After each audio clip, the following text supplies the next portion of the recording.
sinasabi nyo ba na ang mga drug users at drug criminals ay dinideserve nilang mamatay na lang kaysa pumunta sa jail?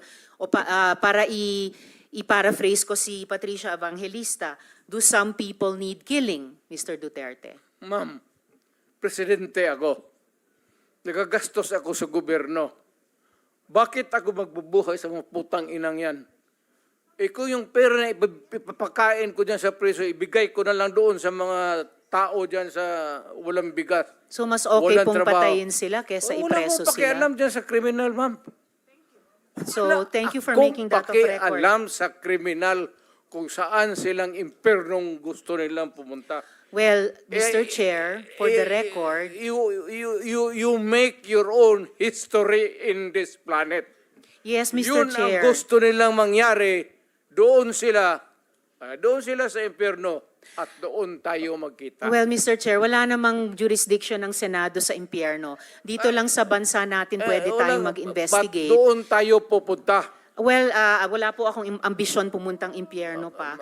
Pero Mr. Chair, ang hirain punto kita, lang ma'am. nito, ang punto lang nito ay nung magsisimula ang anumang police operations, drug-related police operations, supposed to be at sinabi ng mga resource persons, merong pong manual of operations, merong continuum of force sa pag-enforce implement ng police anti-drug operation. So, ang premise is, yun na nga, arrest muna at build the case. Well, Mr. Chair, no, as a final word, I hope and I imagine that the Department of Justice is watching dahil ang daming admissions ng dating presidente involving criminal acts. Salamat kaayo.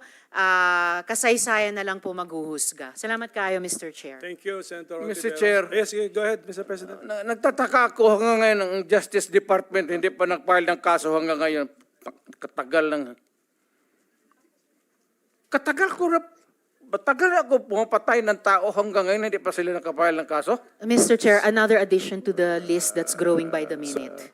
Okay, for the record, Mr. President. wala na tayo Mr. President, for the record, kasi may nagtanong din sa akin Wala. Huwag na tayo magdrama dito. Tapusin na natin itong istorya na ito dito sa Pilipinas.